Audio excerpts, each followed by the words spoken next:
You can't be afraid to verbalize your ignorance. That's holding you back. Give me an example. I can give you several. Like investing. Like, you're telling me that if I put this money in here right now, I get 30x, 20x. What the scam? I know a scam when I see one. Go find you another idiot, because it ain't happening over here, buddy.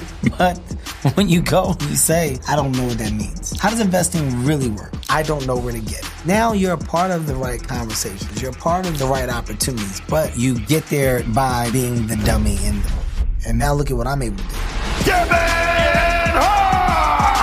I love it! Kevin, it took 13 years from where you did your first stand-up to you having your moment. But why didn't you quit? Because of the lessons that my mom gave from being very scarred from my brother. So let's go back. I grew up in North Philadelphia. My brother sold the drugs. My dad was always in jail, out of jail. And my mom wasn't gonna let that happen with me.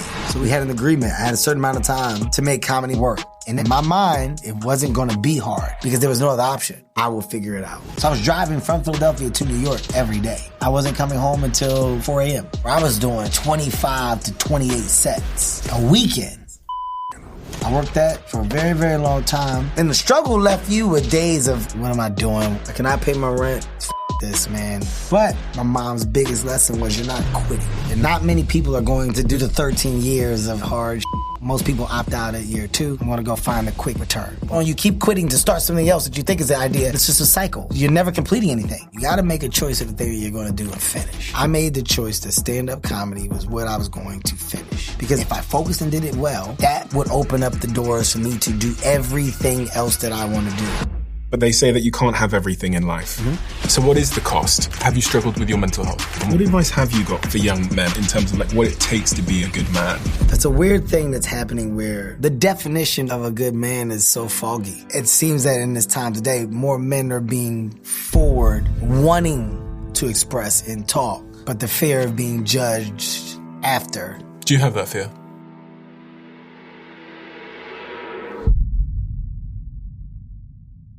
Just give me 30 seconds of your time. 2 things I wanted to say. The first thing is a huge thank you for listening and tuning into the show week after week. It means the world to all of us, and this really is a dream that we absolutely never had and couldn't have imagined getting to this place. But secondly, it's a dream where we feel like we're only just getting started. And if you enjoy what we do here, please join the 24% of people that listen to this podcast regularly and follow us on this app. Here's a promise I'm going to make to you. I'm going to do everything in my power to make this show as good as I can now and into the future. We're going to deliver the guests that you want me to speak to, and we're going to continue to keep doing all of the things you love about this show. Thank you.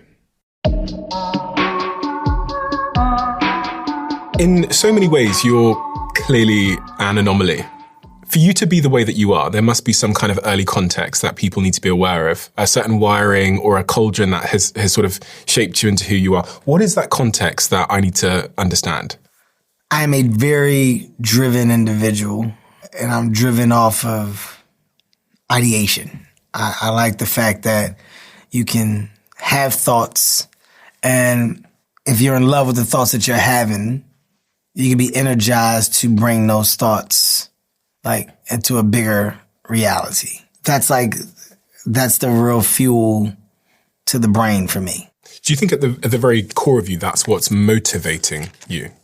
Because absolutely, that's like a process, but the outcome of that is success in all its forms. It's material success or failure. I mean, there is no success without failure. They go hand in hand, and with the failure comes amazing lessons, adjustments. And you get sharper because of the shit that you've done wrong or that you didn't know to approach a certain way that you now know how to approach. So I embrace the concept of failure just as much as I embrace the win of success. Had I met you at 10 years old or 15 years old, how similar would you have looked in totality? Not even close. Not even close. Not motivated to do the things that I didn't want to do.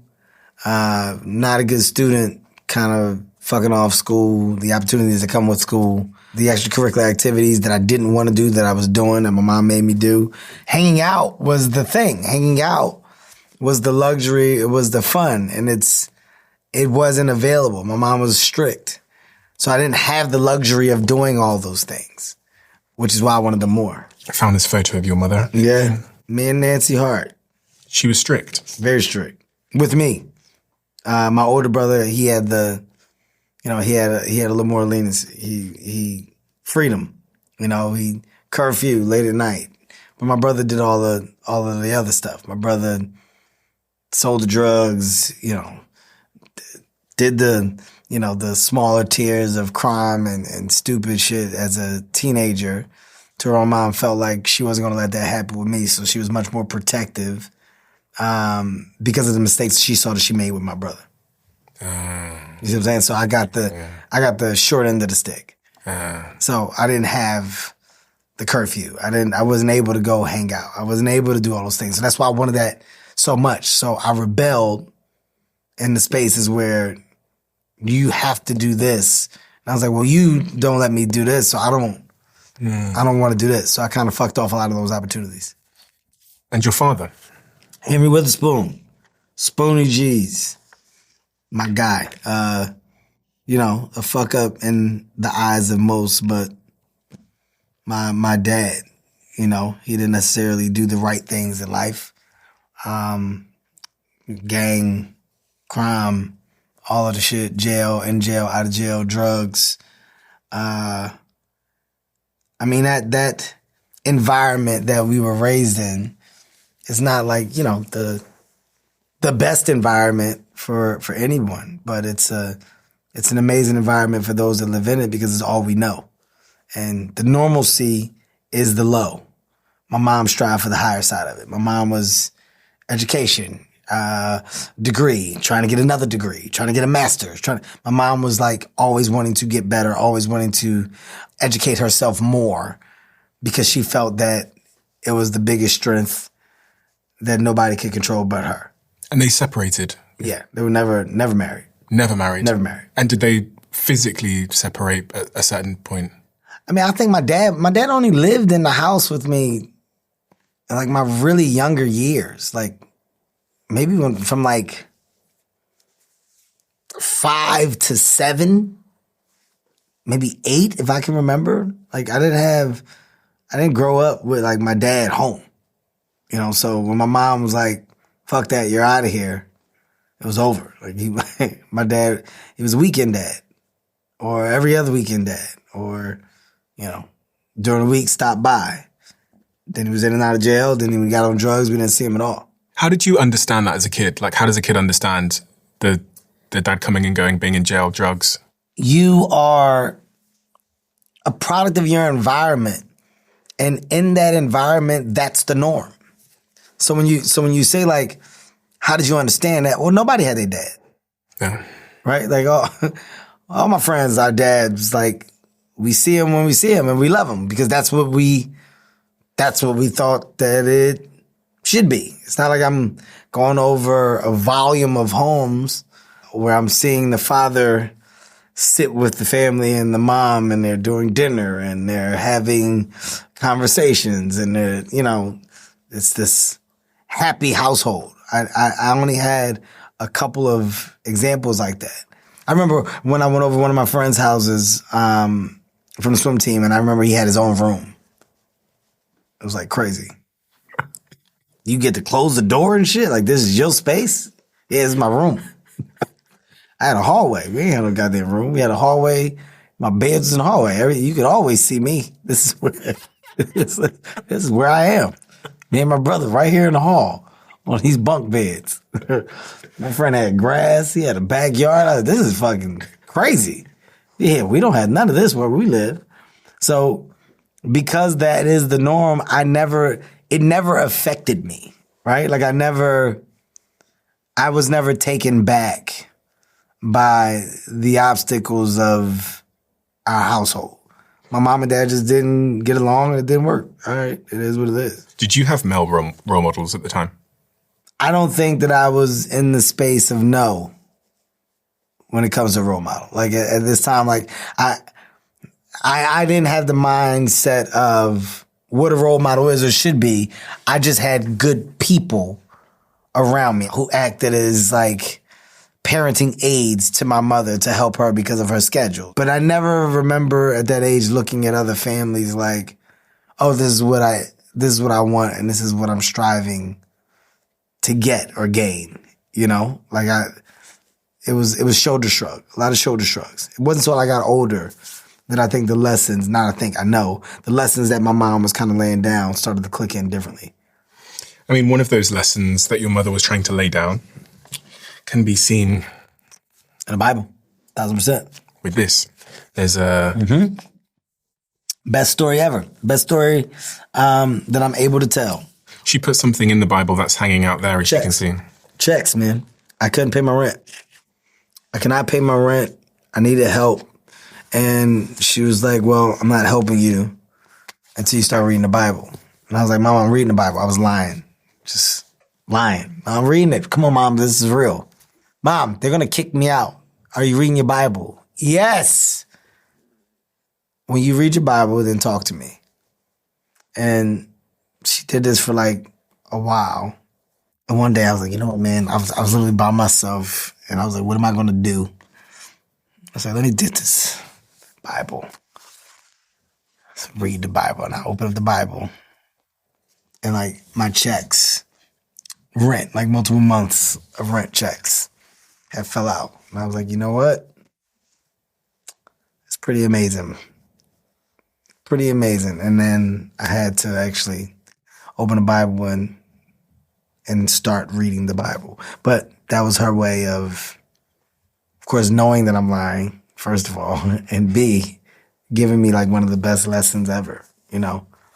Somewhere along the lines, the gems that she dropped started to click, and the idea of not starting things that I'm not going to finish, that's what really resonated with me the most. So like, I started a lot of stuff that I didn't complete in the younger years. That was me and my mom's battle. No, you're going to finish it. And she would make me finish it. Now I want to quit. No, you're going to finish it. So I ended up doing a lot of things with an attitude, which is why I half-assed it. But then as I got older, you realize, well, why are you putting time into something in the beginning that you don't want to see through? Why? Or just because you have like a rough moment or a rough patch, why is it so easy for you to quit? Why is the idea of quit so quick to you to come up with? And why are you so comfortable with the results of that? I shouldn't be. And that shouldn't be my like motto. So we don't stop. If we start something, we see it the entire way through. And at the end of it, even if you don't like it to the highest level, you know that you put your time, energy into something that you're at least proud that you did, proud that you were able to put a period on that sentence. And now you can start the next thing. But it's not until you complete something that you can honestly sit with yourself and go, that's what life is. That's called seeing things through the entire way. What was it that changed in you? Like, what happened that made you suddenly start to take opportunities more seriously? When you saw the opportunity, you fucked off. I remember my big dummy moment, and I've had a lot. So I don't know how much time we have to go down, but I got a lot of dummy moments. But my biggest dummy moment, we hooky school to go and have our senior day. We go to Great Adventure theme park on the East Coast. And there was a moment where we're done and we're talking, we're like eating and hanging out. And all my friends were talking about the college that they were going to go to. And they had already been accepted. They had already had letters and shit. When did y'all do this? When did everybody apply? When did you guys take the SAT? I took mine, but I rushed it because I wanted to get here. I wanted the hooky. Wait, how do you guys know where you're going already? I had no knowledge, no idea. All my friends have went on to the next stage. They let me be the dummy by myself. And that's when it dawned on me that, like, nobody cares about you more than you should care about yourself. And nobody is giving you the roadmap to like the wins. You have to go find that information. You got to go discover it. You gotta want to get it. You gotta want to do it. And with the right help, the right word of knowledge, it can better help position you. But ultimately, you gotta want to do it. And me and just not wanting to do shit kind of put me in a really fucked up position early on. Was it finding the thing, your thing, that put some wind in your sails and made you more of a apparently sort of motivated individual? Because at some point you go from being that Kevin to the Kevin that can't stop working. Yeah, well, that was my light bulb moment. Okay. My light bulb moment was, look at what not applying myself got me. I feel like the dummy that doesn't know what he wants to do with his life. And now I'm at community college. I'm working as a lifeguard. I eventually went to go work for City Sports, which is a sneaker store. And I remember when I started working at the sneaker store, I talked about this for years too. I was like, oh man, this is cool. This is what I want to do. I got the thing that I want to do. I was so excited that I went and got a job, found a job. I'll do this forever, and I'm going to make it to the highest level so I can have a career.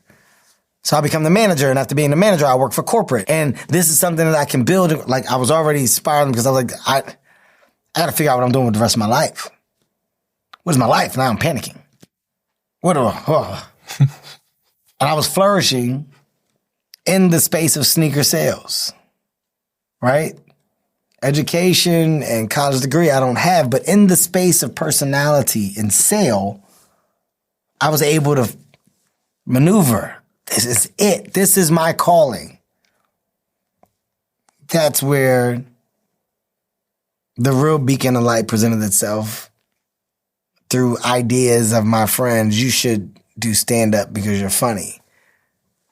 You should try stand-up. Do you remember where you were when they said that to you? In my workplace. I'm working every day. I'm on the floor.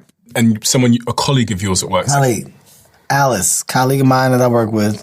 What did your brain think when she said that? Was it just blowing on a fire that was kind of already there, or was it lighting the fire? No, I think the fire was lit. Like I never thought about pursuing stand-up comedy prior to. Like, the idea came up. I was always funny, but I wasn't like, man, I got to figure out how to become a comedian. That was never a thought. I knew that I was very funny. I knew that I was entertaining. I knew that I could make people laugh. I love being the center of attention. I love the idea of a stage and a light. But that wasn't the thing. I wasn't like, I got it. And this is what it's going to do. It was presented, and then I went and did the amateur night, and that's when I fell in love. Why did you like the stage and the light? And why did you like performing? The laugh. Why? There's nothing better than to laugh.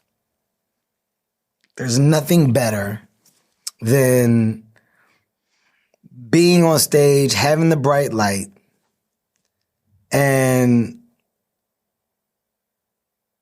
the only energy of good that you're able to take away from what you're doing is the laugh. Ha! Ha! Ha! Hearing people laugh, I was like, oh shit. That feels different. Why?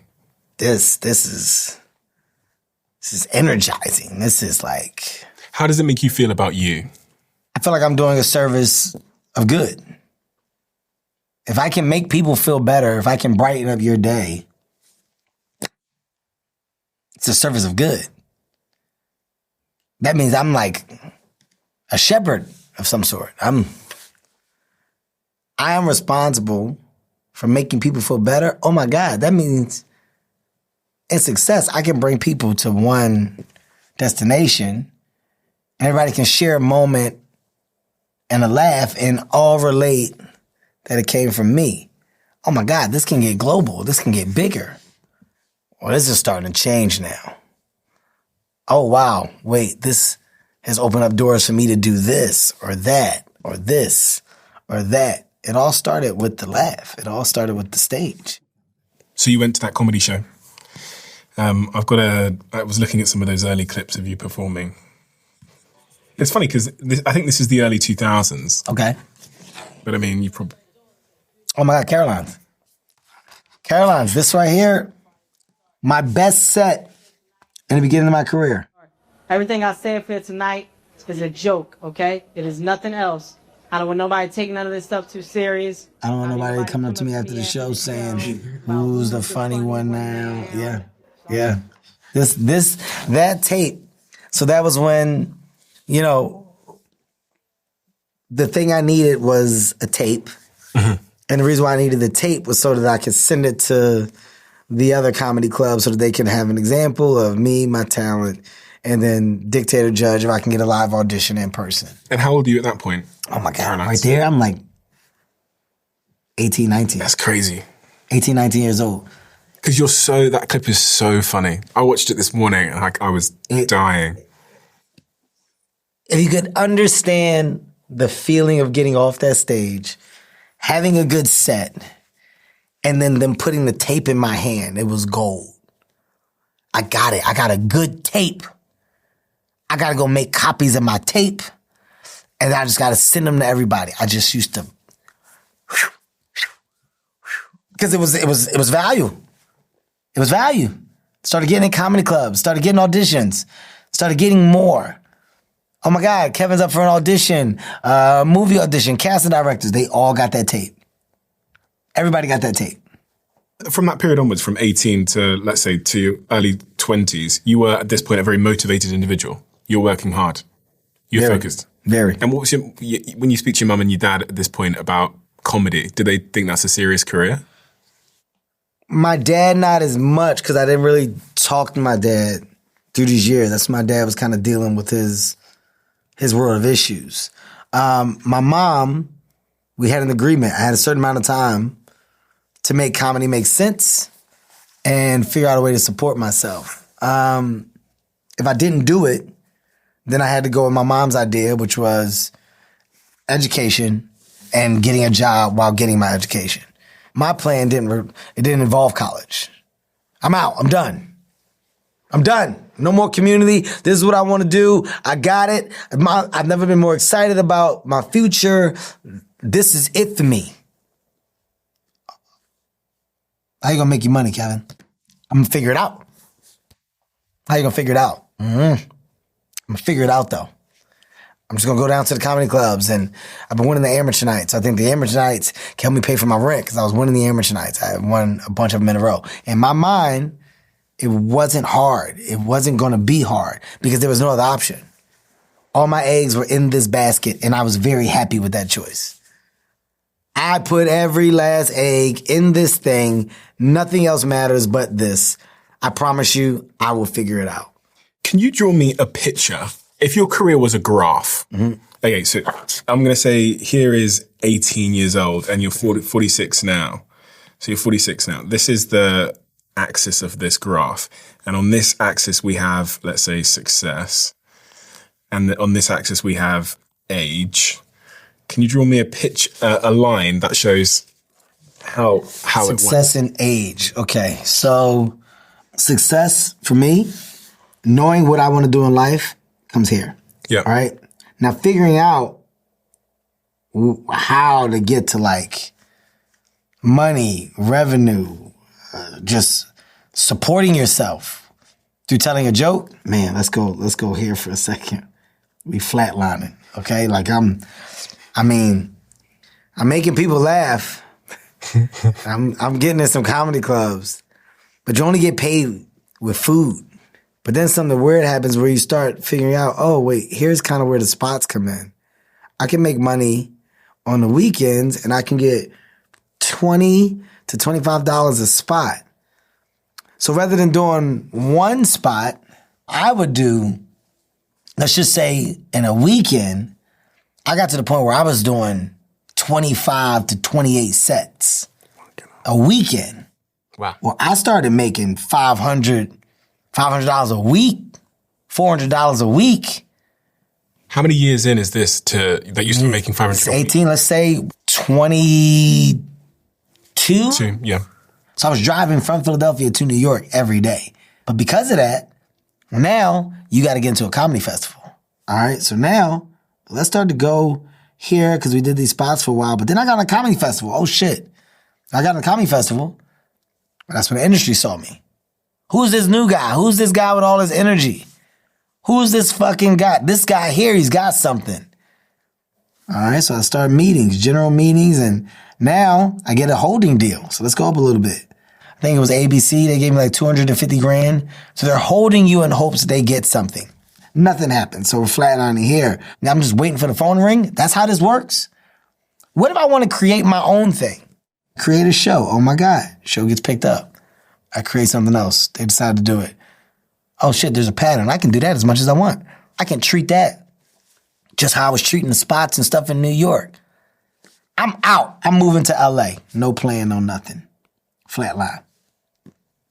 I'm here. I just did it. I just came and moved out.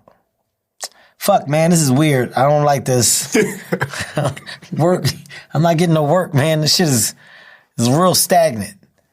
I'm going on the road. I want to work the road. I'm going to be a headliner. I'm going to do colleges. So I'm going to get college money and comedy club money, and I'm going to do it. I worked that for a very long time, right? Very, very long time, to the point where now I'm selling out comedy clubs. After I started selling out comedy clubs, my person at the time was like, yo, we can probably do theaters. You're adding a lot of shows. Are you a millionaire at this point? No. I'm just an active comic.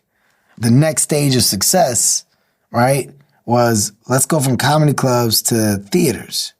All right? Boom. Let's go here, then let's go up again. Theaters start selling out real quick. Oh, fuck. Let's go from theaters, right, to like arenas. Oh, shit. Will Packer, he was like, I got this book that I want to make a movie. It's called Think Like a Man. Steve Harvey wrote it. I think you're funny as hell. I've been tracking you on tour. I want you to be the star. We film it. Think Like a Man comes out. Think Like a Man did $90-something million in the box office. And Will says, hey, man, working with you is great. Let's do something else. I got this movie called Ride Along. You and Ice Cube would be great. Boom. Ride Along does 140. Like the movies just started to pow, pow, pow, pow, pow, pow, pow. Get Hard, Central Intelligence, Me and the Rock. I mean, it just happened so fast. So now, because the movies are working, I'm like, this is so cool. But while this is happening, I should figure out like how to kind of create my own source of like opportunity. Like people keep bringing opportunities to me. How do I create my own source of opportunity? I'm going to start a production company. I need to start developing. But now I'm like, I created that. Let's create something else. So then I say, let's go like Hartbeat Ventures and let's do a VC. Oh man, I'm creating a bunch of stuff. Hey, these entities around me, it's all happening because of my likeness. My likeness allows me to get in these rooms and start relationships and put myself in a position to make deals and create long-term revenue. How do I get more of that? Wow. Like NASCAR, people attach themselves to the car that they think is doing the best. I'm a car. I should have brand partnerships.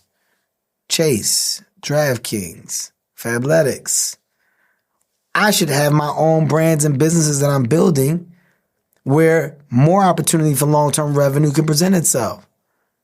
Gran Cormino, wine, spirits. Now, oh wow, I've grabbed this concept of business control ownership and mirrored it with Kevin's drive and entertainment and visibility. Leverage that to get me into the rooms where I may not be as visible or as strong, but once I'm embedded into these environments, I can bring them value. I can help amplify or uplift their brands, their products.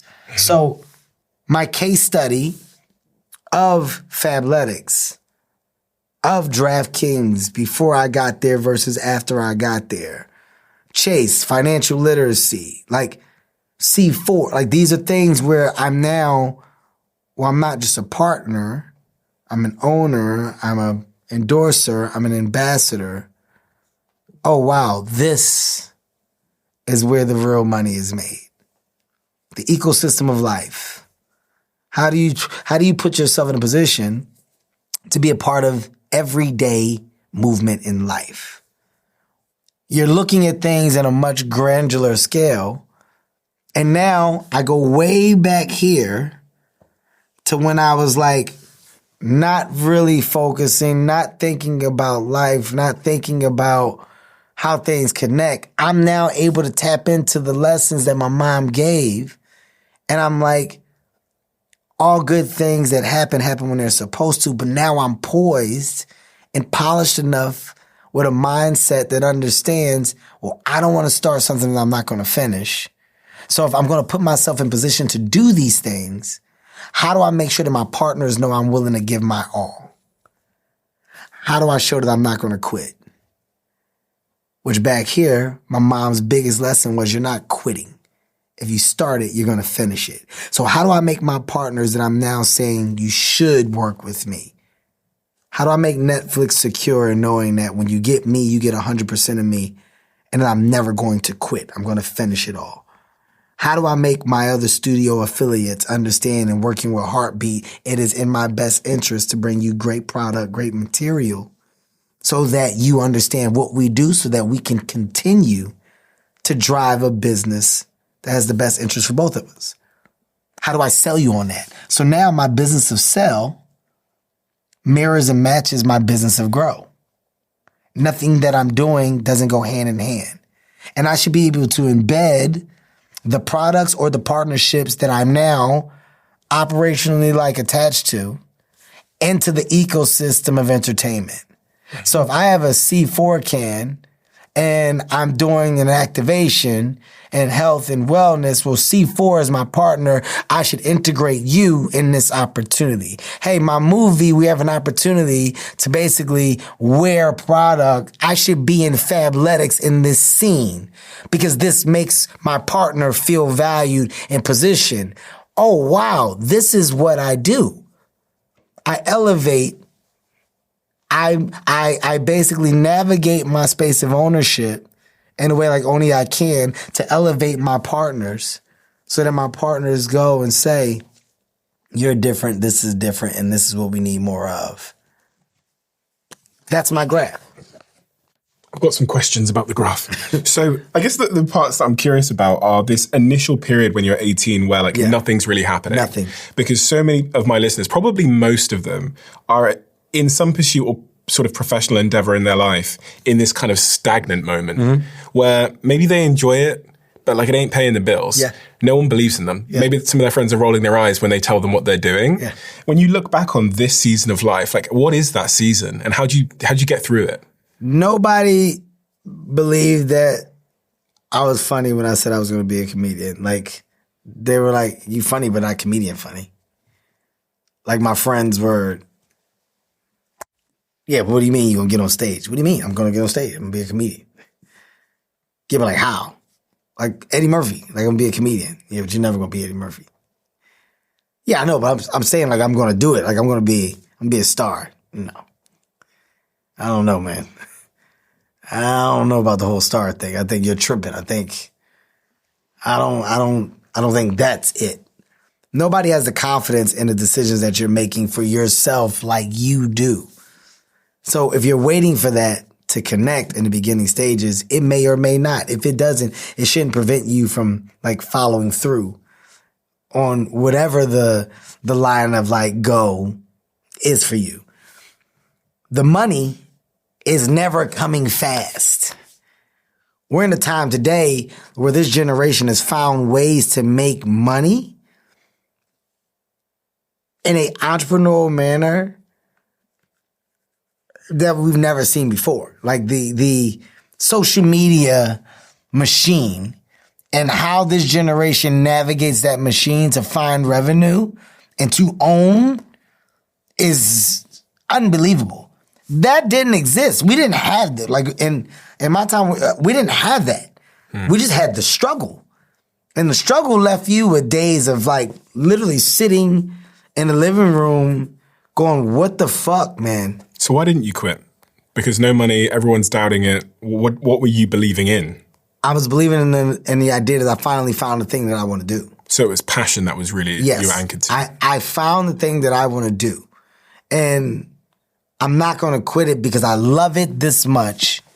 And I strongly believe that the sun is at the end of this dark tunnel. But I got to be willing to get there. And I just don't know how to get there yet, but I'm going to figure it out. That's why I'm going to LA. I was in New York, but after New York, they say go to LA. I'm gone. What you going to do when you get there? I'll figure it out. I can always get on the plane and fly where I got to go for stand-up if that's the case. I can always go and make money doing stand-up if I have to, but I'm not going to get to the star by just doing that. I gotta go there. I gotta get close to it. I gotta smell it. I gotta feel it. I gotta find out where the people are that are trying to do it too. I gotta get acting classes. I gotta get around the Hollywood. Like, what is Hollywood? I gotta get there. And what happens when you're there, it fuels another appetite of hunger. Because I'm there and in real time, I'm seeing people better. I remember, I tell this Cat Williams story, and I don't even think I told Cat this. There was a moment where I was opening for Cat Williams, and I remember being at the BET Comedy Awards, and I'm in attendance, and this is like, you know, I'd had a couple of shots at some things, but they just, you know, the things weren't sticking. Like the pilots that I thought were going to hit weren't going to hit. The things that I thought were going to happen, they just weren't. It just didn't seem like it was adding up, right? Like the roles are little small roles or little small cameos, but like it wasn't the thing. And I remember Cat Williams' set during the BET Comedy Awards. He had like a leopard suit. Destroyed the Comedy Awards, destroyed this moment. And audience goes crazy, stands up. I remember being in the audience and I was like, that's it. I said, like, that's the thing. That thing, that reaction, that roar, that moment. I gotta be patient because my moment is going to come. I witnessed his moment. And after that moment, it was Friday After Next, you know, he went on and started to do crazy things in his career, right? But I witnessed the moment. And in that moment, my takeaway was that he was ready for the moment. His material, the jokes, everything. It all hit. And I didn't watch it in a manner of like, jealous or angry. I was like, that's it. Like, he's probably out of here after this. I mean, it's the BET Comedy Awards at the time. I'm like, this is the biggest thing ever, right? This is the Comedy Awards. By the way, they never did the Comedy Awards again. I think this was like the last one that they did. But that moment, if the ball is dropped in that moment, then the moment goes. You don't know when the moment is presenting itself. But I'm staying with the thing because I know that the moment is going to come. And when I'm in the moment, if I knock that fucking moment out the park, all things will change. But you may not know it. You may not know when the moment comes. When did your moment come? Shaq's All-Star Comedy Jam. The reason why I equated with the story with Cat. I believe it was Tommy Davidson. It was D-Ray. Cedric the Entertainer was the host. I headlined it. I end up having one of the best sets that I've ever had. And at the end of the Shaq's All-Star Comedy Jam, I say goodnight and they do like a slow motion walk-off. It's a slow motion thing, and it's like I'm walking, the crowd stands up, and they're going crazy. By the way, I don't know the slow motion walk-off is going to happen in the edit of the special, but I remember in real time, crowds standing up, stars were there.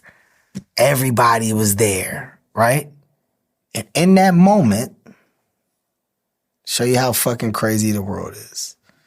This is why I hate that, like, me and Kat went through our stuff and we're much better now. I'm going to show you how the world aligns. Kat was in the audience at the Shaq's All-Star Comedy Jam, and Kat was watching the show. He was just there as a fan. But at this time, everything big is happening.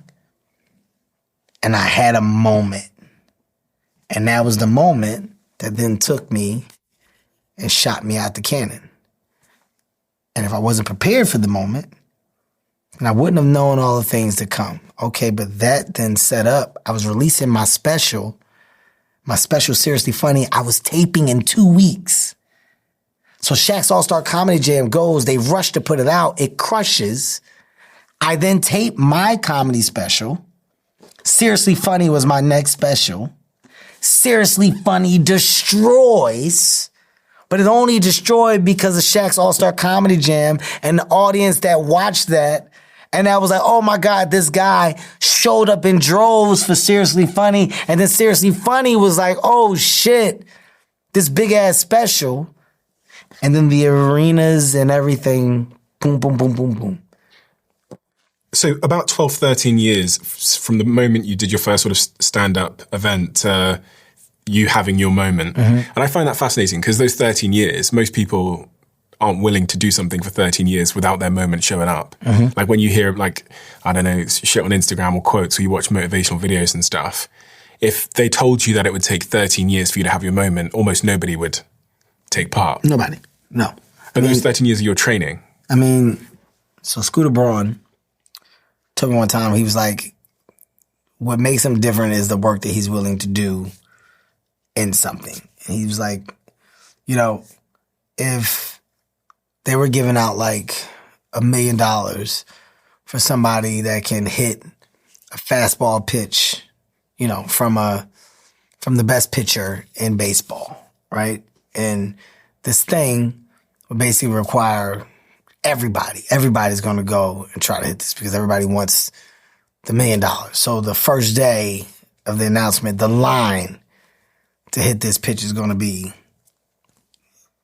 droves, right? Like probably millions of people. Who knows how many people will be in this line? And people will go up and strike out. And after that, they would go, damn, it's over. Like, I missed. Not many people would like miss and then go stand back in line to go hit the ball again. He was like, I'm going to keep getting in line. What you'll find is that the line will get smaller and smaller because of how many people are dropping out and optioning not to wait and do the hard thing again. That comparison and that world of understanding is like something that equates to life very well, right? Not many people are going to wait through the 13 years of like bullshit, hardship. Most people opt out at year 2, maybe 3, no money, whatever. I need to figure something else out. Year 6, fuck this, man. Stupid. What am I doing? Why am I doing it, right? I'm going to go find the quick avenue or the quick return because money is that's what it boils down to for most people. Where's the money? Where am I making the money?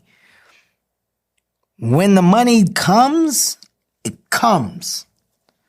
What you find is that it's not hard to make money. Once you start making money, you learn how to make money. Like it comes with education. It comes with understanding, and it comes with a better resource of mind that makes you go, no, I'm going to do this, and I'm going to build this, and I'm going to go here. I'm going to meet, I'm going to present. I have an idea. I'm going to pitch it. Like you're now a much better machine because you understand.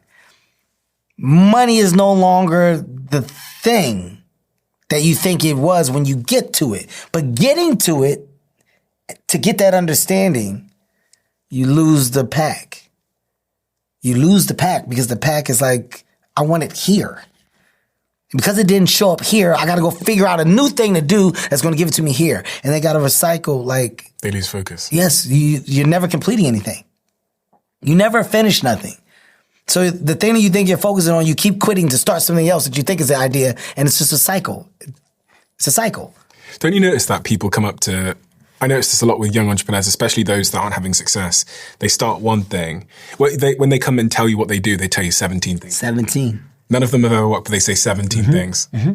And they think that doing more things is increasing the probability of success. 1,000%. Where it's the opposite. It's the opposite. It's the thing that you actually thought of that you are going to put 100% of your mind and focus into to complete.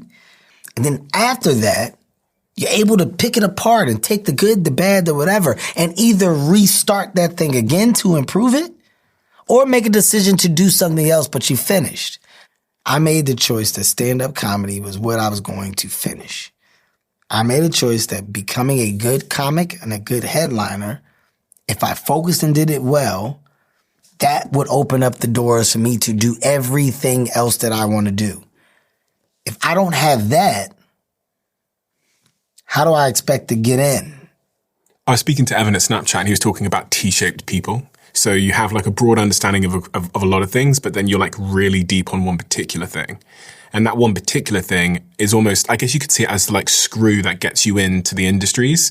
So for me, mine would have originally been marketing, but I was able to use that like deep expertise to then launch this media business because it's still the same game of marketing that I did for 15 years. I was able to go into like the stock market because they really needed to understand marketing. And it was that deep expertise in one thing that was my leverage in all of these really interesting rooms. And it's kind of what you were saying at the start.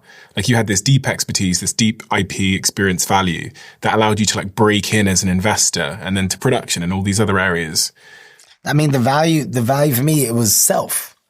But the value of self and understanding of how to truly control and operate that and navigate that correctly, that's a world of its own. So the bigger that the star gets, the brighter that the star shines. If you are paying attention, it's only positioning you to go in places where people say, oh my God, I know you. And where you can shake a hand, but the interest of just knowing you because of the place from the star, it allows a moment for the conversation of, so what is it that you do? Oh my God, like that's so cool. I would love to learn more about that. And what you'll find is that the resources of opportunity over there are endless. Oh my God, are you serious? We would love to partner with you in something like this. I mean, in this space, are you talking about mental health, wellness? Listen, strong voices and confident voices or inspiring voices. There could be a lot for us in what we do here. Hey, maybe there's a partnership that we can form. Oh my God, man, back to school. Kids, I love kids. I'm thinking about doing more. Like, here's something where I think I can have a very, very good cadence and a very good energy towards getting kids hype about school education because it's not something that I took serious. How do I help? Where did you learn? So when I look at this graph here, I see this sort of moment where things go up and to the right very quickly, where you start to get into entrepreneurship. But at this moment that comes before it, you didn't know this stuff. So at some point you acquired information. So for the people that are listening now that are thinking like, how did Kevin go from a kid that was in this rough area, dad wasn't around much, his mum was raising him, to a guy that knows all this stuff? Mm-hmm. You get there now by being a sponge and not being afraid to ask questions. I'm very secure in myself and being the dummy in the room. I am extremely secure in saying, I don't know what that means. Explain that. Give me an example of a context where I can give you several. Like venture and investing. I was a firm believer that nobody's stealing my money. I can give you nothing. Yeah, you gonna go and put it where? Yeah, no, my money gonna stay right here under my bed.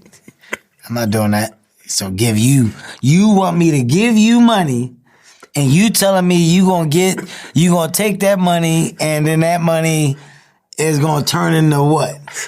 Yeah. Okay, go find you another idiot because it ain't happening over here, buddy. Get your scamming ass up out of here. Okay, I come from the world of everything is a scam. Okay? It's a fucking scam. I know a scam when I see one. All right?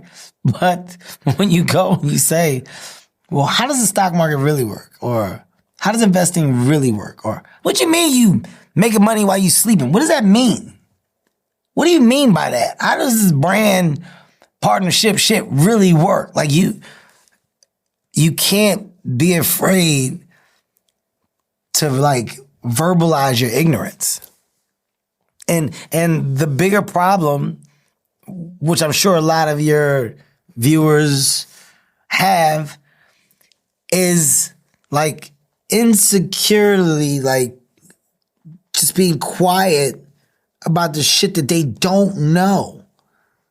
As if you're going to figure it out because someday, one day, somebody's going to go, hey, you look like you need to know. It'll never happen that way. It's never going to happen. You're never going to run into a person who's randomly going to talk about the things that you wish you had more knowledge in. It will never happen. And what you'll find is that information is not free, but it's available. It's not actually hard to obtain. It's only hard to people that are very insecure about just verbalizing, I don't know where to get it. Look at how many how-tos, help-tos, all of these things today, the success that we're seeing in entrepreneur and influencer, streamer, and all of this stuff in entertainment is the same success that you're seeing in, we can call them motivational speakers, how-to experts, step 1 through 5 and what to do. The idea of I'm here to service you and give you the information and you don't know is available. So let me tell you how to get it. Here's what I'm going to help you. 3 easy steps to making sure that you can. And I don't care if you want to go to the world of athletics or you want to go to corporate or you want to go to entertainment. Like, you can break it down. Golf, do you know how much money is being made in a game of golf? Because you got millions of people that are trying to give people information on how to better improve your golf swing. Because I don't want to say out loud that my swing ain't shit, but I don't know, man. I keep coming down on top of the ball. Why the fuck am I coming down on top of the ball? I don't know what's happening. And some people would rather go out in their backyard every day, hit the same ball, and just ask somebody, hey man, any way that you can tell me how to come, like what, how you get that bitch in the air? So now people online go, well, we're just going to put it out here. And that person that's struggling quietly, well, they're going to discover me, and in silence, they'll watch and they'll look to improve because nobody knows, and they still get to be quiet. That's the problem. Just give me a minute of your time and I'll tell you about a device that my team's been using that they won't seem to shut up about. It's called the Note Pro and it's by our sponsor, Plord.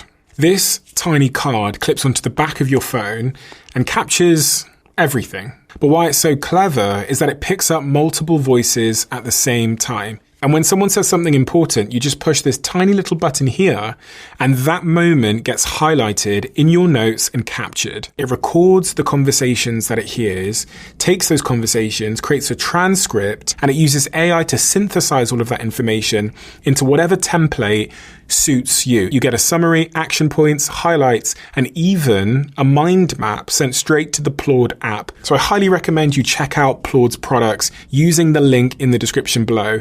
Don't tell anybody this, but if you use code DOAC22, you'll get 22% off on some of Plord's products. There's also unknown unknowns, which you would have experienced. I remember you talking about you got to see behind curtains and you didn't even know people were behind there. And when I heard you say that, it was the perfect metaphor and analogy for exactly what I had experienced in my life, coming from a kid that came from a very normal background, was born in Africa, moved to the UK, mother's Nigerian, dad's English, and didn't know that all these like rich people were back here playing money games. I thought the way you make money is you like work in McDonald's, you like work really hard, you might become manager, And then at like, I'm going to say 27, being sat in a billionaire's kitchen and watching him on the phone, and he's calling his boy and they're doing 50 million just before the IPO happens so that they get a better price. And I'm thinking, fucking hell. It's all it. The thing that I've realized, right, when you look at your biggest investors, right, you'll find that they're all together. None of them are investing in the new thing alone. They all are like, well, it's better with you, so do it with me. Well, what about Gary? Yeah, call Gary too. Let's see if we can get him in here. What about Michelle? Yeah.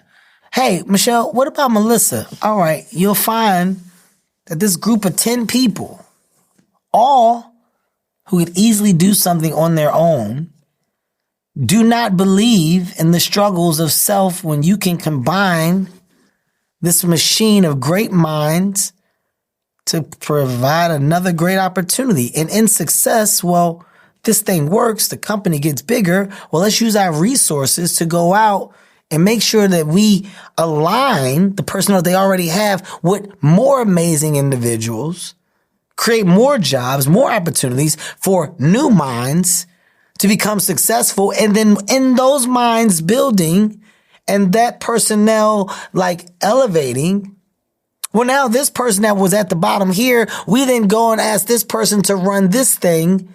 And now underneath this thing, we get another version of a downpour. New minds, new personnel, new things. Okay, this whole business of venture, this whole business of company build, whether it's tech, lifestyle, health, well, it doesn't matter what it is. You will notice that the people that started from the bottom are now running the new companies of today. And now the source of personnel that's underneath it will be the minds running the company of tomorrow. It's not like rocket science once you're behind the curtain. Once you go, oh shit. I remember when I first started like investing, it was, oh my God, Kevin, like your money in this would add a crazy amount of value. Well, I ain't putting in what y'all put in. No, but the fact that you're involved in it at all is just big, that you believe in it. And we're able to say that you believe in it with us is huge. What you mean by that? You trying to fucking steal? What are you doing? What are you doing, man? You talking too fast. Say what you said again and slow down so I understand it. Don't talk fast to me because I'm so insecure because I don't know what you're saying and it might be some shit in here. But it's no. Well, we know that you're doing well over here and your movies and all that stuff is cool, but this is different. This business, Kevin, could be different for you. It's a business of multiple. So we play the game of multiples of X. So what your money is today, well, we think in success, if this is a light bulb or a bottle rocket, you 30X, 20X. What the fuck? You're telling me that if I put this money in here right now, and if my voice is attached to the thing that I think it is, which is a crazy, crazy venture, a crazy opportunity, well, yeah, Kevin, I mean, look, we all believe that. But with your voice, we may be able to say it a little louder. Oh my. Oh my. Okay, well, I did it. Oh my. I won. I got a return. Oh my. Oh. Oh. So now I figured it out. Now you're a part of the right conversations. You're a part of the right opportunities. But once again, the information is discovered because of the opportunity to be the fly on the wall in the spaces that you never imagined yourself being in. But now look at what I'm able to do. I'm able to take this information, take all the shit that I know, come and have these fucking organic conversations like I am now, and we're sharing it. And some people that are watching this are going to take that information and go, I knew it, and I'm doing the right thing. And it's a matter of time before I get around them. And when I do, oh my God, the things that I have, the stuff that I have on the table, the things that I have created, the opportunities, I'm going to be the next person to bring the thing that everybody else is involved in. I'm going to be the next person to be the fucking energy source to tomorrow's future within. Like, people just need to hear how fast it happens, quick it happens, and when it does, what you're supposed to be ready for. And you were able to invest in lots of great companies like Function Health, that's valued at 2.5 billion now. 11 Labs, everybody knows in the tech space knows 11 Labs, which were valued at 3 billion now. MoonPay, Yoga Labs, Sweat Pals, Radiant, Neuroorganics, Palta. Tons of stuff that you would never expect me to be in. How much of this game have you learned in hindsight is about people? About like getting it, because even when that person was saying to you that analogy you gave of they're telling you to put your money into this thing and you're going, fuck me, are they stealing?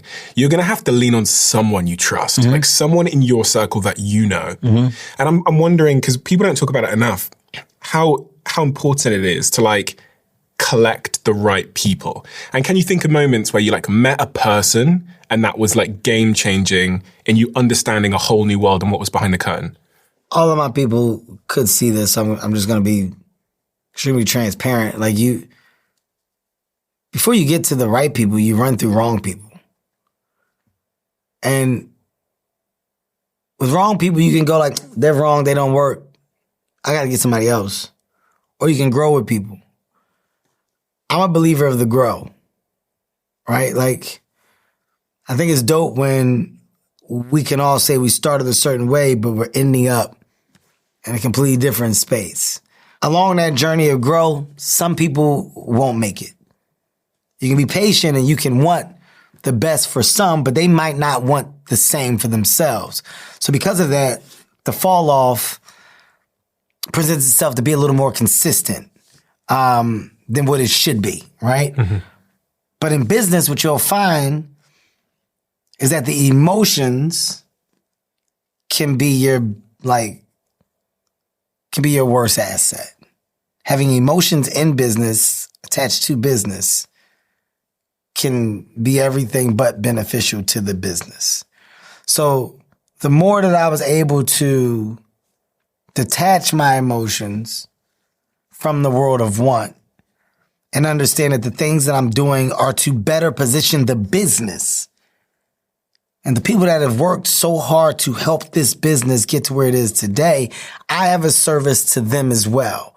How do I bring in the right valuable assets to put us in a bigger position to win?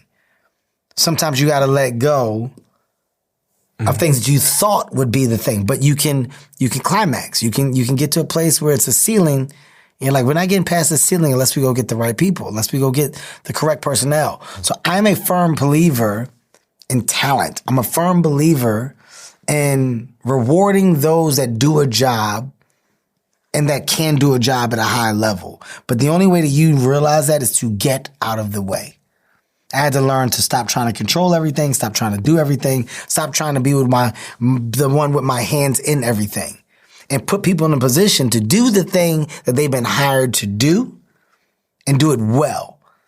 But the patience that you have to have in learning people and dealing with people is a talent within itself. I want to say, like, at this stage, I'm more of a hard drive of other people's issues or problems than I am a person. I am a hard drive of, can I talk to you? I want to tell you what's going on. I have an issue with, hey man, look, I'm trying to do this. I don't know what they're trying to do. Here's what I'm trying to do. And you have to be a positive source of solution all day, every day. Because if you're talking to do anything but solve, then you shouldn't be in the chair of control. So I am solution driven every single day because I am faced with a new problem attached to the ecosystem and the community that I built underneath me, of how to navigate or how to better navigate in the world, because everybody's trying to do something to prove that they're worthy of the seat or seats that they have or that they want. So every day you're dealing with a board of shuffle and a new board of opportunity. And drama. And every day you're telling people, not now, in time, slow up. I hear you. We'll deal with it. Let's all talk together. Communication is key. Let's table this and make sure everybody's on the same page. You're saying things 5 and 6 times because you have to make sure that you're the best example of what you're speaking. So every day, the thing that you never thought would come into play is communication and like the ability to fucking give great dialogue in the hopes of getting the return of effort and work. So now you're going back to ground zero when you were with your mom and you were with your friends in the early days of life. What was the thing that I told you I did very well? I connected with everybody. In the lunchroom, I was at everybody's table. Didn't matter who you were, what race, Didn't matter. In this space of now business and corporation, if everybody doesn't feel like they can trust or believe or follow my direction, my vision, something about what I'm doing is wrong. How does one build an empire that relies on people when they naturally don't come from a place of that information? So they might have trust issues. Like you were referring to these kind of trust issues, like, wait a minute, you're trying to steal my money. You've got this big empire, lots of different verticals within Hartbeat and your companies and your personal IP. You're going to have to be trusting a lot of other people with your wealth, with your business, and with your children's inheritance. And I hear so many of these stories of, I trusted a guy and I lost everything. Especially in the like black community. Mm-hmm. Mm-hmm.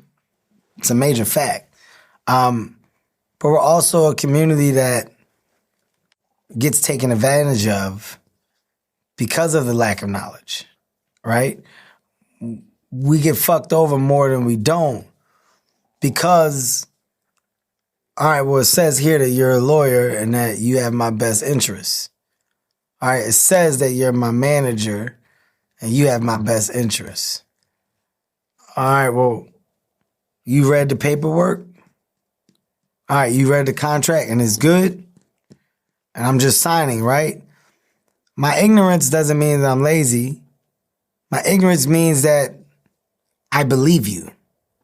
And I don't know to second guess or second check or to hire or onboard people to second guess, to second check, to show me fine print, fine line, because it's impossible. I can't get fucked because you said. Well, yeah, I can't, but you said. Go back to the emotions and why I say emotions had to be removed. I'm going to have somebody look at this just so I know that it is what it is. Oh, I wouldn't lie to you. I know. But it's in the best nature of business just for me to make sure that my eyes that I have lay eyes on it and they can just say what you just said, but just make sure I understand it correctly. Yeah, but you don't have to do that. It's nothing against you.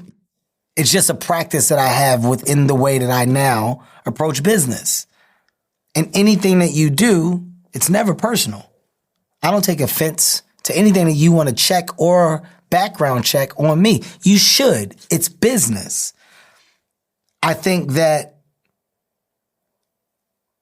we don't get a fair level of understanding for our fuck-ups, for our mishaps, of how the road presented itself for somebody to take from me. So when I'm recovering from the take, well, you got to start at a safe space. My space was never safe because they're sharks, so they focus on the fucking prey. The young talent in the music business is prey. So the sharks see the young talent, whichever one gets there first has an opportunity to fucking give me the presentation of the world and make it bells, whistles, and candy. Well, if I get there right and the prey doesn't have the right people around them, I'm going with the shark every time.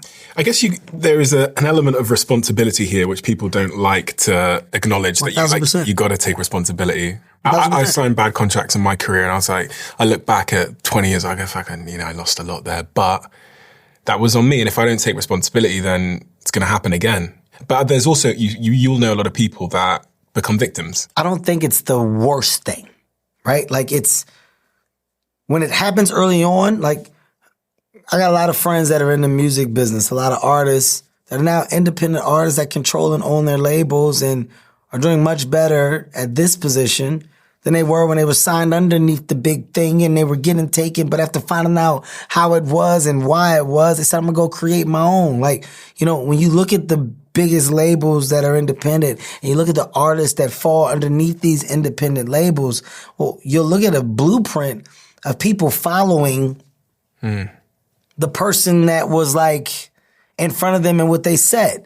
But it was only because they learned the business of the business, right? Like, so being a part of a business that's just succeeding and you being embedded into it and just being the work for hire that just follows the suit of what they say, well, that's not smart if you have an opportunity to mirror what they're doing and create your own. So what I do like within a culture is a lot of the artists that are independent or that are now like able to say, I have my own version, whether it's studio, production company, label, independent label, whether it's own line of product that they share ownership with. Like, people are now learning to follow and repeat what the conglomerates are doing. I can use a conglomerate and I can take your machine and create a small version of a machine underneath yours and partner with you and give you a piece of my machine, but it allows me to own. I can leverage the bank of opportunity and consumer that you have here under this brand.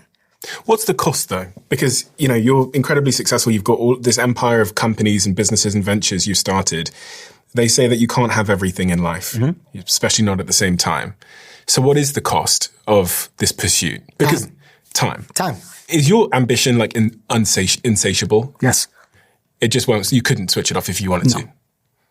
And does that not make you feel like you're being dragged versus being driven? You for sure have your days. I'm absolutely stressed out. I'm stressed the fuck out on the daily, but I operate within stress. Are you happy? I'm 1,000% happy, but I'm stressed out with the concept of I have to do. If your life ended now, God forbid, do you think if you found out today that it was ending, you would reflect on it and say, do you know, I think I might have had things in the wrong order? Would there be any misprioritization in hindsight if today was the day? If life ended today, I could cross my legs comfortably and be okay that it's time. I did it correctly. I made sure that I applied myself to the best of my ability. I tried my best to put those that I loved in a better position so that they could see more and do more. My last name and my family name is much stronger today than it was yesterday. The idea of the world is something that I was able to see and understand better because I was blessed and fortunate enough to travel and meet so many. People are made to like, we're here to embrace, we're here to love, we're here to like share. I was an energy source of good to bring people closer together through all things that I've done. So it all connects, and I'm okay. I'm okay with if it stopped, it stopped.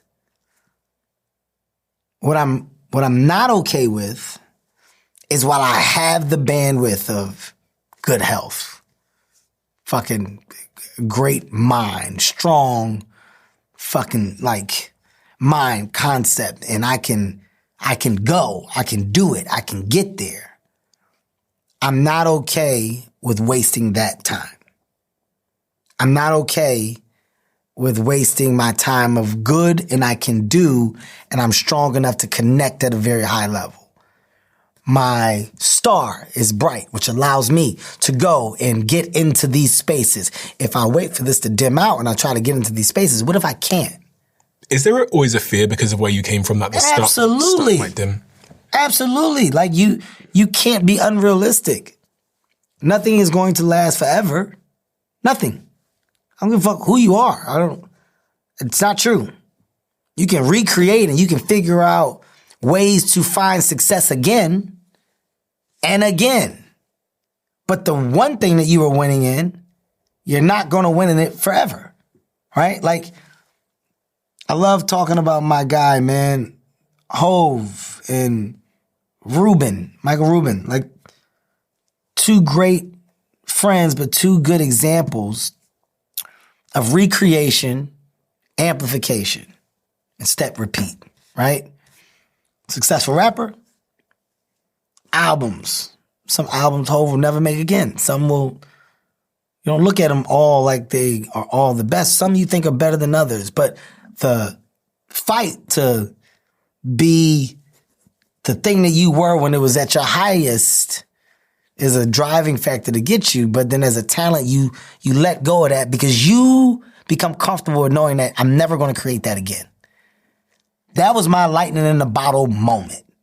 I'm never going to create this again, but I can have fun doing what I'm doing, and I can create a variation of versions of this that still display my talent and that I'm doing it at a high level.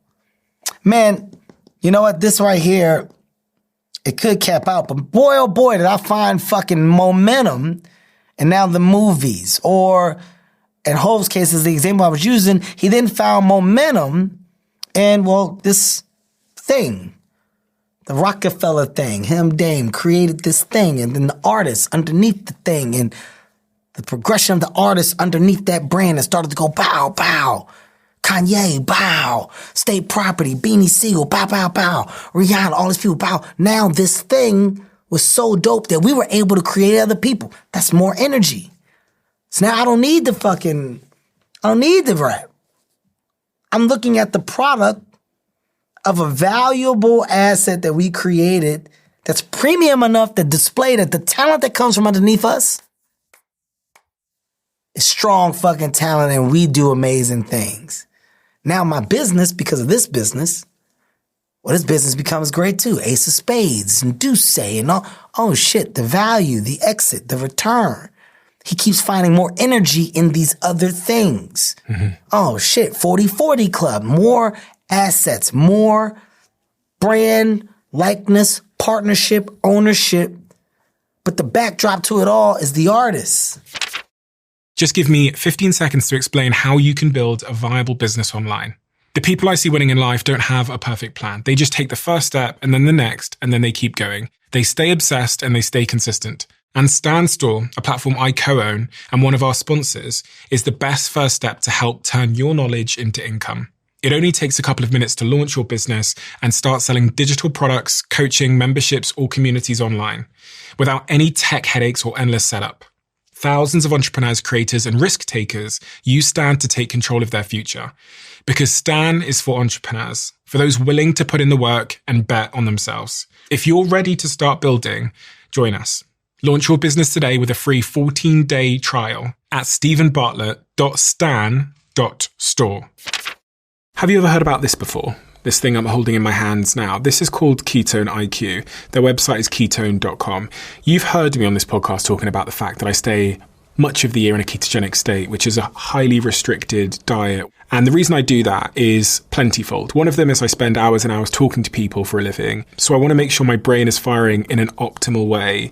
And the other reason that I do the ketogenic diet is because I just feel better. So when I discovered this, which is what they call an exogenous ketone product, where you can drink it and it increases your blood's ketone levels, I was blown away. I contacted them, I met them, I invested extremely heavily into their company, and I've become a co-owner of the company accordingly, and they sponsor this show now.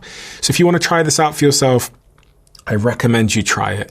Just visit ketone.com/Stephen and you'll get 30% off your first subscription order. You'll also get a free gift with your second shipment. That's ketone.com/Stephen. Your show is called your new, well, it's not new necessarily. I actually saw it in London. Me and my girlfriend were near the front row when you came and did acting my age in London. The show was absolutely hilarious. And we were dying of laughter. And it's coming to Netflix Monday, the 24th of November. So if you're listening now, you've got to go and watch it. But the title of the show, Acting My Age, what do you mean acting my age? And why now? You got to grow up. I think it's like one of the toughest things in life is just realizing like what grow up actually means, right? And like you can be an adult, but still not embrace what being an adult actually is. And when it's time to grow up, you start sacrificing the shit that the younger version of you with less responsibilities thrived and flourished off of and in. You realize that a lot of that shit gets thrown on the back burner and is no longer important because you're fucking getting older and some shit just isn't the same, right? Like, I just made a decision to let go of a certain version of life and embrace my age. and all the fun that comes with it. What about being a man? It's confusing. I think it's more confusing than ever for many to be a man. And we often talk about this masculinity crisis where men have less male friends than ever before. The stats are pretty shocking on this. The suicidation is 300 to 400% higher in men. There's a college degree gap. For every 2 men who earn a bachelor's degree in the US, 3 women do. There's a workforce dropout rate, which is pretty terrifying. Millions of prime-age men between the age of 24 and 50 are no longer in the labor force, representing an almost 10% drop. Being a man is tough these days for a bunch of different reasons. You got a plethora. A plethora of reasons. Yeah, it's not straightforward. Yes.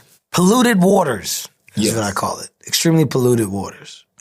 What advice have you got for young men in terms of like what it takes to be a good man? You know, I think the definition of a good man is so foggy today, right? And I'm a firm believer that change comes within time. So I'll start by saying that, and I understand that, you know, nothing should stay the same. Everything should evolve. When it's evolving, the conversation of a man and what makes a man is weird. It's like, it's not evolving, right? And, you know, I was raised on a foundation of a leader or leadership. And I think, you know, rest in peace to my dad, it's fucked up of a road that my dad had.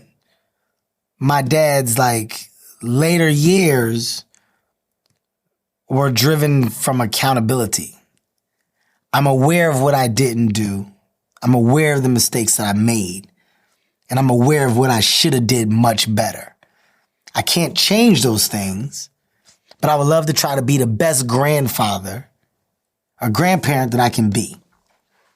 Kevin, I love you and I love your brother, but I can't go back. I can only say I'm sorry. And I wish I could. You don't have to. Like, the grandkids are your focus. And if you can be the dopest example of a grandpop to them, then that's the win for me at this point. But his accountability in that moment is what I remember the most about my father and love the most. Because leadership, or lack thereof, put me in a position to say, I don't want to do that. I want to do this. And not because my dad is like the worst, but fuck, man, if he didn't do these things wrong, back to tying shit in, I wouldn't know how to do them right. So now I got 2 boys, and I want to make sure that my example of man to my sons is leadership, responsibility. It's accountability. Emotions? You know, I'm not against emotions, but I am a student of everybody has problems. There's not a shortage of problems. So the weight of the world that you feel is the heaviest for you may not come close to what the weight of the world is for you. And I think in sharing your emotions and having an opportunity to voice or offload them, extremely important. But you also are in a world where, you know, weakness can at some point in time be taken advantage of, right? You are in a world of like prey and sharks, as I presented earlier. And it doesn't mean that your emotions don't matter, because they do. It means that you also have to be smart and aware, right? And what are you ultimately trying your best to become?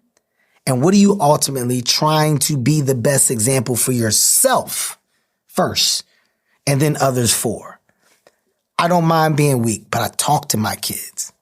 I talk to them in our voice. Your dad deals with struggles that you'll never know about, because I don't want you to have to feel the burden of them. It's my job to try my best to make life easier for you so that you can go on and do way more than I ever have. It's my job to give you the opportunities to learn shit that I never knew that I could learn at this stage. But I'm going to make sure that I communicate with you differently than I was communicated with. I'm not going to let you fuck off or take advantage of the things that you have as resources at your fingertips. I'm not going to let you tell me the things that you think you should do because you feel, when I know right now at this stage in your life what's best for you. That's my format of parenting, and it doesn't mean it's the same for others. But for the man that I am, I know the type of man that I want my kids to be based off of what my outcome was and is. And I think that if I correctly position them to simply understand, in your older age, you make whatever decisions you want. I'm your father. I'm going to love you regardless. Has no care or worry to me. I want to know that I did my job for what I was supposed to control. And I want to know that our conversations and our dialogue was always straight up and straightforward enough to where you were comfortable to talk to me and you were comfortable and feeling like your father has your best interests. That's, for me, that's my makeup. And in a time today, my makeup doesn't have to fit yours. And I'm okay with that. And I'm okay with yours being whatever it is for you. But I think we're in a time today where society wants to fight with one another about, it's just too much of like, well, if you don't see it my way, then you're dumb. Yeah. And I think that's why the conversation has gotten so inconsistent and polluted. That's my personal opinion and my side of information attached to it. So hopefully, your viewers can hear that and understand that and know it's okay with not being okay with my choice. Mm-hmm. It's okay. Kevin, we have a closing tradition where the last guest leaves a question for the next, not knowing who they're leaving it for. The question left for you is, what is the advice you got as an adult that had the most significant impact on your life? I'm going to go the best piece of advice came from Chris Rock, where Chris Rock told me early in my comedy career, he says, his exact word is, you don't just want to make niggas laugh. The world is so much bigger than your block or your neighborhood. He said, get out the country. Get out the country and figure out a way to make the world laugh. And comedy will be so much better. At that point, I was very specific in my material. 15 area, we got these. The drugstore is crazy. You ever had a guy in the drugstore in your block? And it's like, well, everybody doesn't relate or can't relate. How do you broaden it? How do you open it up so that you're never changing your material or who you are? Everywhere you go in the world, people can laugh and you never have to adjust. Get out the country. Get bigger in the way you're thinking about your craft. I mean, you've done that across the board and across industries now. You've been willing to be the person, the outsider in lots of rooms. Mm-hmm. That seems to be really central to your success. And what Chris Rock said to you there was, get out into the unfamiliar. Go put yourself in an unfamiliar place. And when I look at your career and the empire that you've been able to build across business and investing, it's exactly that. It's you were willing to be in unfamiliar territories for some reason. Yeah. Yeah. You know what you just made me think about too? And I want to backtrack before we leave. One thing that's kind of crazy, just when you were talking about the conversation of men, it's a weird thing that's happening where you do have men that are opening up more and talking more about the struggles of a man. But then those things are being used against them in the conversation of man. When you get to talking about the things that you're dealing with and the emotion and stuff of the mental health and the weight, it seems that in this time today, more men are being forward and wanting to express and talk, but the fear of being judged after. Do you have that fear? No, I don't give a shit. I don't really care too much what people think. Have you struggled with your mental health? No. I think I told you my shit is more stress, but it's not a struggle. It's is that anxiety or is it? No, it's just I know I do too much. Yeah. I know for a fact. What's the symptom of that? How do you feel? You have to shut down. So what I'm getting better at is in a day, there's time I'm off the phone. I got it. I know I told him I would do calls. Just tell him I'll start that tomorrow or the day after. But there's a time where I get to a point in the day where I'm okay, that's it for me. You're done. That's and I'm literally, I'm done. I don't want to talk about anything else. I don't want to hear. So you're pushing yourself right up to the edge over and over and over and over again. I get to a point in a day, and that timeline of when I'm shutting off has gotten earlier and earlier. Whereas before it was, wee hours of the night and I'm still on the phone figuring it out. And all day you just been racing and racing and racing. So I think the older that I've gotten, I've realized more and more that's not healthy. The healthy side comes with silence for a second. Like you need some silence. And ride in the car by yourself, no music. Sounds a bit like a disease. No, you need silence. Do you know what I mean by it sounds a bit like a disease? Because this is something that's taking you to a point where it's kind of hurting you a little bit. And I can relate, so it's not like I'm like passing judgment because you just described my entire life. Mm-hmm. You're not going to be as present with your loved ones. You're not going to be as present in your relationship. I know you're married. You've got 4 kids. How are you ever going to be like truly present when your brain is like... Yes. But also, how do you become comfortable with being okay with people not understanding? That's the trick. Like, I hate to say it bluntly. Yeah. I used to have such a high level of give a fuck attached to how you felt about my decisions that were best for me. Oh, God, I don't want to say it because then they're going to feel like I'm not doing it. It's going to be crazy. I'll just do it. Because I'm thinking more about you than I'm thinking about me, right? I'm putting everybody before me. I'm putting everybody's needs, everybody's wants, everybody's reasons, all before me. Nobody is thinking about the volume of dialogue that I'm delivering on a day-to-day basis and how much of that like happens over and over again. Nobody's thinking about it. So the day that I became comfortable with going, I don't really give a fuck if like they understand or not. Like I'm done. I know, but they feel it's really important. You got to do it today. I'll talk to them tomorrow. Nothing's going to happen. Nothing's going to change from this time to that time. You have to get to a point to where you actually get that and are okay with that. Because if not, you're constantly putting all of the shit from outside there on your table and like your plate's always full.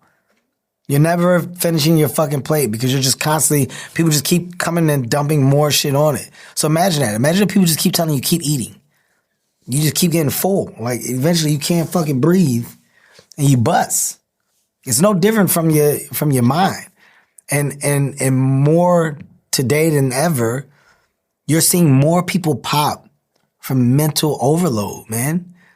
Like people aren't crazy. I hate this whole crazy. You crazy, motherfucker, you crazy. It's like, motherfuckers are just popping. Like, it's too much. When they snap, they snap. That's enough. I'm sick of the shit. You're like, God damn, man.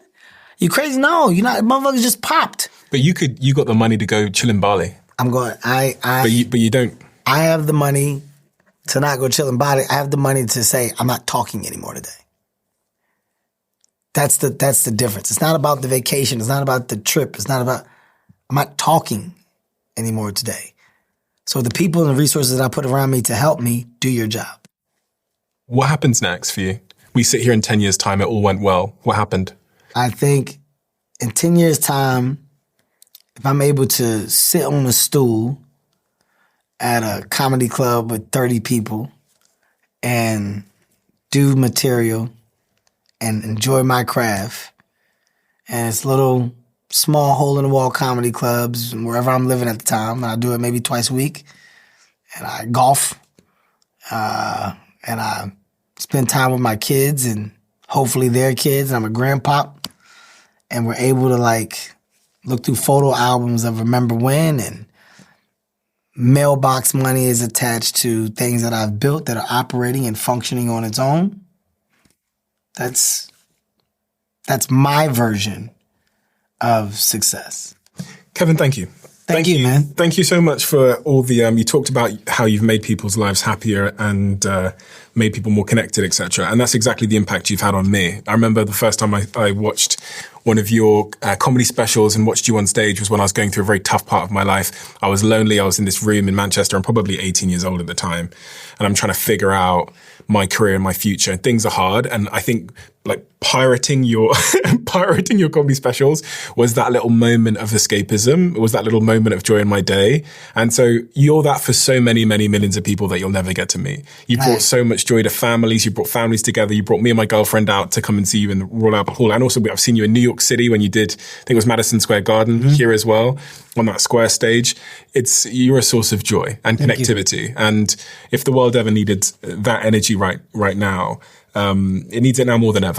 I humbly appreciate you and thank you. This was amazing, man. And I think you're doing a service of good, and what you're providing for the masses is necessary. So don't stop. Keep going, man. And thank you so much. All right. Thank you so much. Appreciate it, brother.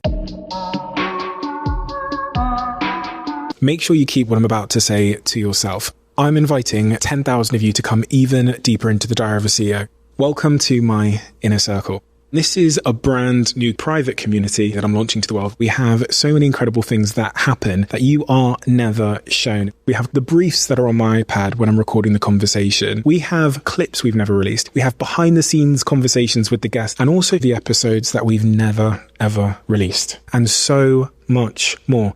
In the circle, you'll have direct access to me. You can tell us what you want this show to be, who you want us to interview, and the types of conversations you would love us to have. But remember, for now, we're only inviting the first 10,000 people that join before it closes. So if you want to join our private closed community, head to the link in the description below or go to doaccircle.com. I will speak to you there.